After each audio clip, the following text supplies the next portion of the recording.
up, folks? It's your boy Bob Hollywood here. That didn't really do much good. Excuse me. It's your boy Bob Hollywood here with another exciting review. Today we're going to be going over this Playmates Star Wars Warp Collection, Cadet McCoy. If you remember a few years back when I started the channel, I was going over the 3 3/4 inch versions of these figures. Cadet McCoy was one of them. I did Scotty, I did Captain Kirk, and I did Chekhov. I believe that's it. I have a Uhura in this size, in this 6-inch collection, and she would have gotten reviewed eventually, but the channel got paused because I was moving. Ended up opening all the figures that I had. Just would have been easier to transport them. So unfortunately, I won't be reviewing her, but I would like to, at least down the line, get the Chekhov because he's Russian, and I like Russian figures, if you couldn't tell. I mean, the other ones would be cool too, but Chekhov is the only other one I know I want. I bought this from a local Facebook marketplace seller, same place I bought Jace Bellerin. She also had a Uhura, and I thought about buying another one, but I was like, do I need a second one? Not really. Didn't feel like spending the money, so I didn't. Anyway, this guy is in this really neat packaging. You don't get the style packaging anymore. This figure is from 2009, hence why it's a retro review and not a more recent review. Or at least in that playlist. You guys probably might not know the difference, but they're two different playlists. But yeah, it's just in this style of bubble packaging that's clear on every angle except for the bottom. And it has some dust. I don't know how long that dust's been on there. Dust could be from 2009. But it's pretty cool. It comes with a good amount of accessories. I like these Star Trek figures. I wish I'd known about them when they were being released. I mean, I wasn't collecting figures back then, but I do like the Star Trek figures. I like the 3 3/4 inch ones. Like I said, the Cadet Uhura, she didn't have ankle articulation. So that was an issue, and we'll see if this guy does. I don't think he does, but as long as he can stand, that's fine. I'll be right back. I'm going to go ahead and get him out of his packaging. There's not really much to go over. Like I said, in the back you see the other figures in it, 8 figures in it. So altogether, nope, other 9 figures. So altogether, there's 10 figures. There's a bio. You guys can't see it, but I'll read it to you. Space. This is Star Trek. Space, the final frontier. These are the continuing voyages of the Starship Enterprise. Our ongoing mission to explore strange new worlds, to seek out new life forms and new civilizations, to boldly go where no one has gone before. And that's just your general Star Wars tagline. On the bottom there is, some legalese. And there is the barcode if you need it. It's not going to do much good here. Now we are 12 years later, 11 years later. Anyway, I'll be right back with this guy free. All right. Welcome back. See this guy here with all his accessories standing on a stand. His clipboard thing. It's not a clipboard, but I'm going to just call it as a data tablet. It's still attached to his hand. We're going to get it off eventually. This guy only weighs 2.25 ounces outside of his packaging. So what's that, like a third of his whole total packaging? He comes with this utility belt. This utility belt is pretty darn stiff right now. So I doubt that I'm going to try to get it on him anytime soon. It does have a variety of clipping clipping settings. As you can see, it has 2 different clipping settings. Was it just one? No, it's really just one. And then the other is just for aesthetics. If you get this on him, however, it can hold this little communicator. I'm going to put the communicator in like this. Yeah, I like the way that looks. And it can also hold his phaser, which I'm always confused with which way the phaser goes, but I would assume the phaser would point down. And then the only other accessory he comes with is this hypo spray. And I guess this is a curative spray. I saw the first 2 Star Trek movies that these figures are based off of, but I did not watch any of the shows. As a kid, I used to hate Star Trek The Next Generation. I tried to start watching the original series, but didn't get very far. And I did start watching Star Trek The Next Generation as an adult, and it was decent. I just didn't finish it. Didn't get very far, but I didn't finish it. Here's the stand. It is a Starfleet emblem, which is pretty cool. It's a pretty large peg, so it's not going to fit most figures, but it fits him. And there's only other accessory is this data tablet. And I like these Star Trek figures because of their accessory. Like this data tablet, from the right angle in action figure photography, this data tablet will look just like a clipboard. And even if you showed it up close, you can't really say that's not normal data. It depends on what you're looking at. It's just very clearly would be like a touch screen or screen, which is fine. And I wrinkled up the plastic because it was bent. Not the plastic, but the sticker. Excuse me.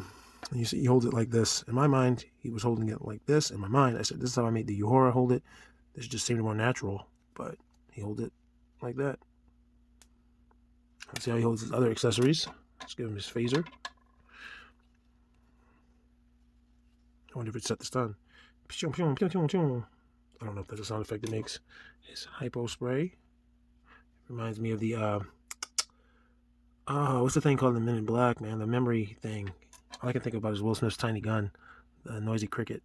And then I got this guy in here pretty tight. So I'm not going to be able to show that off right now. Let's put his belt on him. See how that looks.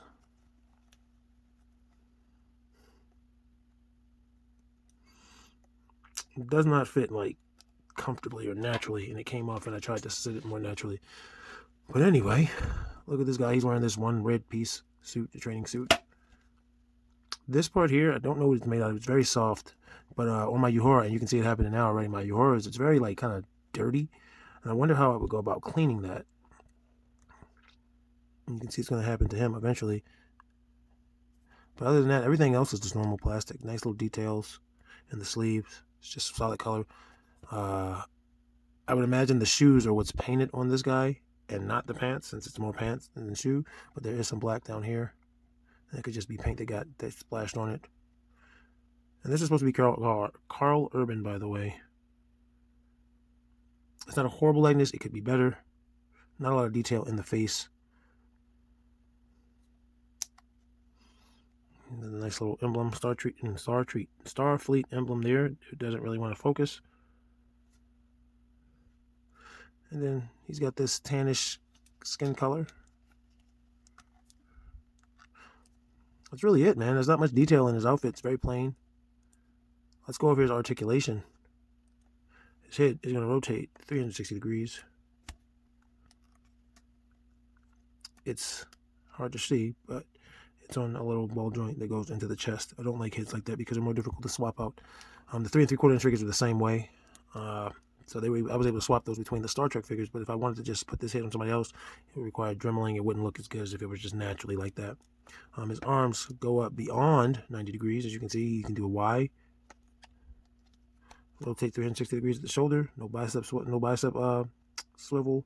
No butterfly joints. And underneath this red thing is just flesh, you can see. Single jointed elbow, a little less than 90 degrees. And then rotates at the wrist. There's no hinge.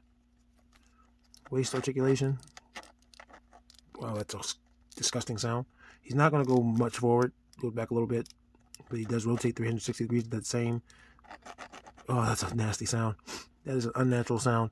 His feet go up that high, so he can sit. They go back not very far. Single jointed knee. Very limited articulation on these guys. But if you just want like a background character, or if you just want to recreate the Star Wars movies, you can. Like I said, almost all of the characters are made, including the villain. And like I said, well, I didn't say it in this video, but like I said back then, Playmates has been making Star Trek figures for years. Like they made the Star Trek figures from the Next Generation, those 5-inch figures, maybe slightly less than 5-inch figures. So that's pretty cool. Let me get all of these out of here. Let me get his accessories out of the way. Get you a height comparison, or a height for him, and then a comparison to the other figures. I wish his hypo spray went into his belt too, but it doesn't, unfortunately. Let me raise this camera again.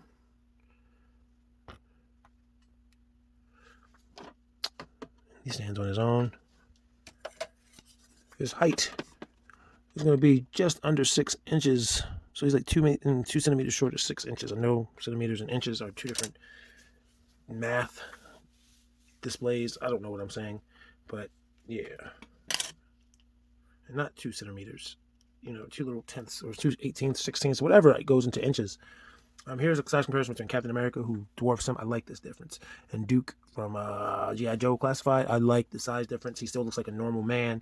He doesn't look overly small. They don't look overly large. He's just a smaller man compared to these two larger men, especially considering one is hopped up, zooted off of that super soldier serum. Here he is next to Jonesy. Again, Jonesy's a soldier, but he's a normal man. He's bigger. He's been working out. Here he is next to Rhino. Rhino is just a fucking 7-inch figure. So that's why Rhino's so damn big. Here he is next to Piccolo and Colonel Quaritch. Both of these guys are in outer space. So is this guy, actually. He's a human, but he's in outer space. And I'm about to call him Carl Urban. And Colonel. And Cadet McCoy is actually taller than Colonel Quaritch, at least in terms of height. Colonel Quaritch's shoulders are higher. I want to say this Colonel Quaritch's Playmates as well. I'm not sure.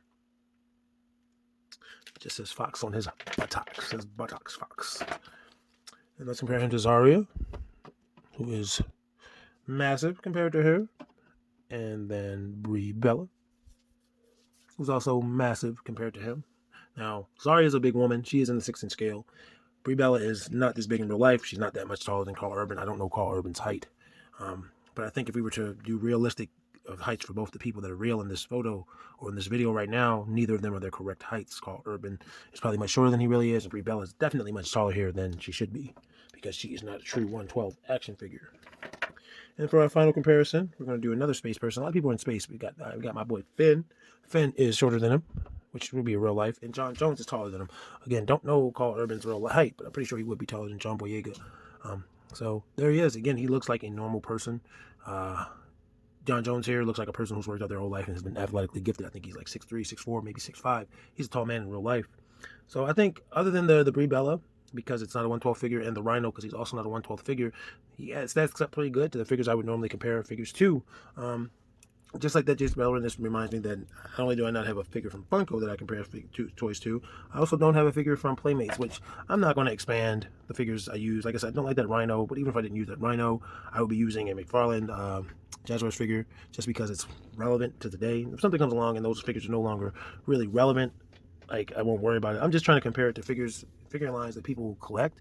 That Dragon Ball Stars Piccolo, I hate him. I really do. I want a different character, but it is what it is at this point. So with that being said, I like the overall look of this figure. I bought him because I'm going to use him sort of as a civilian, so I'm not worried about superposing him or anything. Like I said, he doesn't have ankle articulation. He has single knee and elbow joints. He's not going to get a lot of range, but he can have a seat and just be a normal dude in the background, or a victim. He doesn't have to be what he's from. Star Trek doesn't have to have a huge presence. He could just get beat up by a goon or kidnapped or something. So I do like this guy. If you're going into it wanting superposability, you're not going to get it. Sorry to say that. Anyway, action figures speak louder than words. Hit that like button for me. Hit that subscribe button for me. Comment down on this video below. Let me know what's going on in your mind. How's your life? I look forward to hearing from you. You guys have a good one. I love you.